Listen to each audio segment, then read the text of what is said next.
নমস্কার বন্ধুরা, আমি তন্ময় আর আপনারা আছেন ইনফরমেটিভ তন্ময়ের সাথে। বন্ধুরা, অল্পের জন্য রক্ষা পেল ডাস্টবিনে ফেলে দেওয়া অমূল্য শিল্পকীর্তি। হ্যাঁ বন্ধুরা, আপনারা ঠিক শুনছেন, একটা পিস অফ আর্ট যাকে বলে ঠিক সেটাই। আর সেটাই কিনা জঞ্জাল ভেবে ফেলে দেওয়া হলো ডাস্টবিনে। তবে অল্পের জন্য রক্ষা পেয়েছে সেই অনন্য শিল্পকীর্তি। মিউজিয়ামে সাজানো থাকার কথা যে জিনিসের, যার মূল্য অমূল্য, যা একটি অনন্য শিল্পকীর্তির নিদর্শন, তাই কিনা ফেলে দেওয়া হলো ডাস্টবিনে। তাও যদি এমন কেউ ফেলে দিতেন যিনি এসব বোঝেন না, তাহলেও সে কথা ছিল। কিন্তু এ শিল্পকীর্তিকে জঞ্জাল ভেবে ভুল করে বসেছিলেন খোদ মিউজিয়ামেরই সাফাই কর্মী। তার মনে হয়েছিল যে এটা নিছকই ফেলে দেওয়ার বিয়ারের ক্যান, যা তিনি নিয়ে জঞ্জাল হিসাবে ডাস্টবিনে পৌঁছে দেন।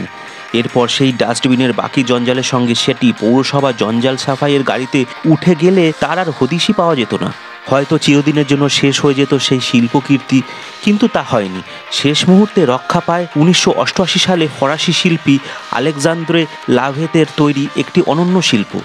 All the good Times we spend together নামে এই শিল্পটি আসলে বিয়ার ক্যানের ওপর অতি যত্ন সহকারে হাতে আঁকা। অ্যাক্রিলিক্স দিয়ে হাতে আঁকা সেই নিখুঁত শিল্প থাকার কথা ছিল কাঁচে ঢাকা শোকেসে, কিন্তু তার স্থান হয় ডাস্টবিনে।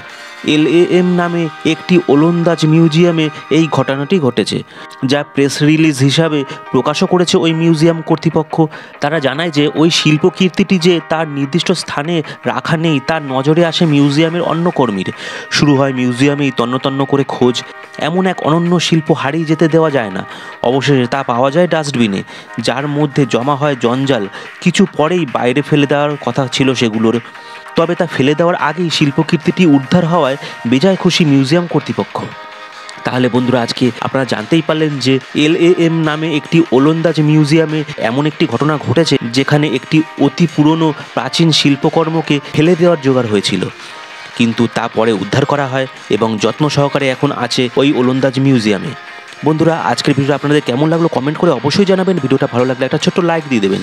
চ্যানেলে নতুন হলে চ্যানেলটা সাবস্ক্রাইব করে নিয়ে বেল আইকনটাকে অন করে দেবেন, তাহলে আমার পরবর্তী সমস্ত ভিডিওর আপডেট আর নোটিফিকেশন চট করে আপনাদের মোবাইল স্ক্রিনে পৌঁছে যাবে। বন্ধুরা, আজকের মতো আমি এই ভিডিওটাকে এখানেই শেষ করলাম। পরবর্তী দিনে আরও অসংখ্য এই ধরনের সুন্দর সুন্দর ভিডিও নিয়ে আপনাদের সামনে চলে আসবো। ভালো থাকবেন, সুস্থ থাকবেন। জয় হিন্দ, জয় ভারত।